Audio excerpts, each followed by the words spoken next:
All right, ladies and gentlemen, we are joined today here with Chris Sims down here at Radio Row. Now, of course, you've been paying attention to the NFL world, but in the NBA, this massive trade with Luka Doncic. So I have a question that's been popping up, the untouchables in the NBA. But let's take it a step further to the untouchable quarterbacks in the NFL. Now, obviously, we're looking at Mahomes, we're looking at Josh Allen, Lamar Jackson, Justin Herbert, and Joe Burrow. Let's say those top five, we all know that they're untouchable. Yeah. Give me your list of the next top five that you believe are the guys that are absolutely untouchable right now. So wait, you said, let me just say, we know Burrow, Lamar, Mahomes, Josh Allen, and Justin Herbert. Justin Herbert, sure. I think C.J. Stroud is probably untouchable.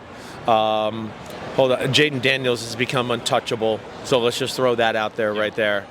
Okay, that quarterback-wise, Maybe Jordan Love, maybe. Yeah, I don't know yet. Okay. I mean, it's getting towards like him and Jalen Hurts. I think are towards untouchable land, but maybe not there yet to what we're trying to say here. So Stroud and Daniels so far. I think so. After that, after the five you mentioned, I feel like I might be missing one, but no, I think you're right there. Now, I also think there's probably a few defensive guys that I think can probably be that too, right? Like I would, Myles Garrett's untouchable until he says I don't want to be here and be touched again, right? I want to be touched here, right? So him, T.J. Watt. I think Micah Parsons is there. That would put them in the untouchable area. Any running backs we're missing? No. Receivers. I think there's another one where I think there's a few there that I would say maybe the untouchable area. Actually, maybe just because the positional value definitely plays a big role in this. So you're looking at the defensive end, outside linebackers, exactly, pass rushers. Right. And then if it's receivers, I feel like Justin Jefferson would probably be untouchable at this point. I think maybe that would like be it. Christian Gonzalez too, maybe like corner. He's been walking around here. Maybe not yet. He's going towards that world, but I don't know if he's there yet. Yeah. Right. Okay. All right. Another question though. I like that. Yeah, I appreciate that. Yeah, obviously that blew up the sports world. What are your thoughts of that trade? I mean, I was like, I think like a lot of you, where I'm just kind of getting into the NBA now that the NFL season's coming to an end. Exactly. And I was like, wait, is this real? Am I looking at, let me click my phone again. Oh, all right, well, it is real. Couldn't believe it, I think one just couldn't believe it because you don't see two players of that magnitude usually swapped. And then I did the first thing where I'm a pretty big NBA fan, and I was like, wait, isn't Luka like way younger than Anthony Davis? Yeah. And then you look that up and you go, wait, he's 31, he's 25. Holy crap, this is crazy. So I was shocked. I really was. As a sports fan, it was really cool to see. It really was. Yeah, it's great just for sports in general because it's like everybody's been talking about how the NBA's numbers are going down, but now Luka, as a 25-year-old generational player, is now going to LA, one of the biggest sports markets. So it's so awesome for basketball. Let's stick with football here. I'm a big Panthers guy, big Bryce Young guy, and he had that moment in the season where it's like, what's he going to be like? And he struggled with Dave Canales in the beginning, got benched, came back, and really revitalized himself to a certain degree. What have you seen from Bryce Young that makes you so excited for next season? I mean, a lot. I think the first thing is stop that talk of we can't bench our first round quarterback or the first pick of the draft. He won't be able to rebound. It'll hurt his psychology. If it hurts his psychology, then he's not your quarterback, and you can move on with life. That's it.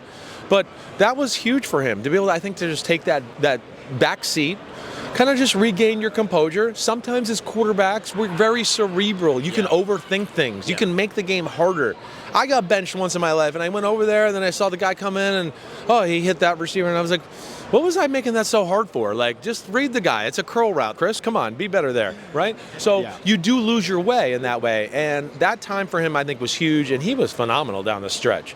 I mean, phenomenal. All the things that I worried about him, making some big throws with power in his arm, hanging in the pocket, he got better at all that, let alone he's got a nice little sixth sense about him, where to slide, where to drop the ball. Incredible touch. He does. And I was really happy because people think I didn't like him because he wasn't my number one quarterback coming out. C.J. Stroud was. Agreed. But I like him, and I got a lot of respect for what he's starting to do here. Yeah, and I wouldn't say that that's necessarily the most talented receiving core, and they just finally invested into that offensive line. And now we see with Dave Canales, he really took that big step forward. So I'm excited for year 3 for Bryce Young. And we also saw that with Anthony Richardson, where he got benched, came back. It felt like he took a really good approach to the situation where he got benched and learned how to be a pro after he tapped out. But let's go to the big game here.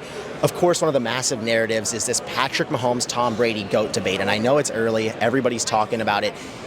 What are your thoughts on this GOAT debate? If Mahomes wins his fourth, 3 in a row, something that Tom Brady never did, what are your thoughts on the GOAT debate? Well, how legit is it? It is. I mean, it's legit. I mean, nobody's better than Patrick Mahomes in the first 7 years of your career ever. Nobody. Tom Brady's not. It's not. It's not.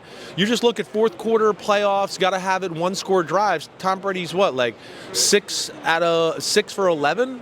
Mahomes has done every one. He's 100%. Mm-hmm. It's nobody clutcher than Patrick Mahomes. There's nobody that's done what he's doing right now. He got, from the get-go, it was, hey, carry the team. We need 350 and 4 touchdowns. Your first start ever. Go ahead. Boom. So that's where it's different. Brady got an era of getting used to the game. We're going to play defense. We're going to run the ball. We're going to play that style, Belichick football a little bit, right? Then he became the guy that started to carry the team. Yeah. So that's where, to me, it's a little different with Mahomes and all that. Of course, he's not up there with Brady in the resume yet. But, yeah, this is another thing that closes the gap. Yeah. Either way, I think you would agree. It doesn't matter what happens in this game or not. Mahomes is already one of the 2 best quarterbacks in the history of football, right? 100%. So that's just the way it is, and then we'll see where it goes from there. But, yeah, he does this. I think you'll even get some Brady fans start to go, oh, gosh, yes. I don't know. He might be better, and he's coming, right? Yeah, right. I mean, 20-plus year career, 7 Super Bowls, and he won one with Tampa that was so impressive. Right. But it's like, man, something that I keep looking at are those 2 losses, the one in the AFC Championship and then the one in the Super Bowl when Brady was at the end of his career. And I know that the Chiefs had that poor offensive line, but I would definitely still give it to Brady. But to your point, I hear you. Even if Mahomes has 3 or 4, like no matter how many Super Bowls this guy has after this season, you have to have a serious look at him being the 2nd best quarterback of all time. Yeah.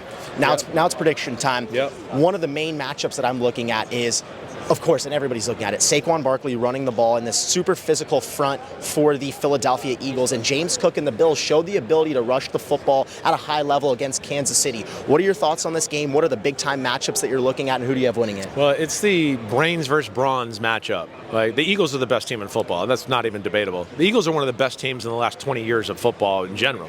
It's like, since the free agency and salary cap era started, the Eagles are one of the best built teams in that era. They are an all-star team. It's the best O-line in football. It's the best D-line in football. It's the best duo receivers in football. It's the best running back in football. And then, like, the secondary and linebackers are damn good, too, right? They're better than the Chiefs. But they're the brawn. The brains are the Chiefs. The Chiefs are the team that does all the crazy stuff, breaking the huddle, the crazy blitzes on the defensive side. They're the ones that are going to play mental gymnastics in this game. And as clutch as they are, being the clutchest team, and I always say about the Chiefs, they might not control the game, but they win the moments, right? I don't think there's going to be a moment at the end of this one. I'm picking the Eagles. Really? I'm going with the team. I think the Eagles are the best team. I've been saying that for about 12 weeks. Yeah. And I'm going to go Eagles 38-28. Super Bowl MVP?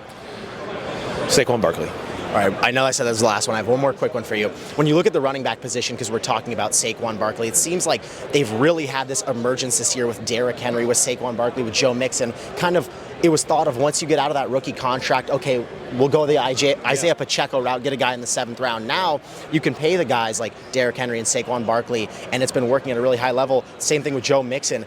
How have your thoughts kind of shifted on the running back position? Well, my thoughts I never kind of went to this like, oh, you don't need a running back. I grew up in an era where every good team had a running back, so I never understood that. And then where the league finally changes is not because they care about running backs, because they start to see the teams that are winning with the running backs. Yeah. They go, oh, the 49ers, McCaffrey, oh, he's kind of good. Oh, okay. Oh, the Lions, oh, look, they have 2 good ones. Oh, okay. Oh, the Eagles, oh, maybe we should. Oh, the Rams have Kyren Williams. Oh, they're kind of good every year. Oh, yeah, maybe we should start doing that. Oh, how's the best way to get explosive plays in football? Play action pass off your running game, right? So all the good offenses and teams for the most part have been, other than the Chiefs, who do stay patient with the run game. Yeah. But I think a lot of the top quality teams in football have been a little bit more riding the running back and playing that style of football. And I think the rest of the league going, that makes a lot of sense. Maybe we need to get back to that.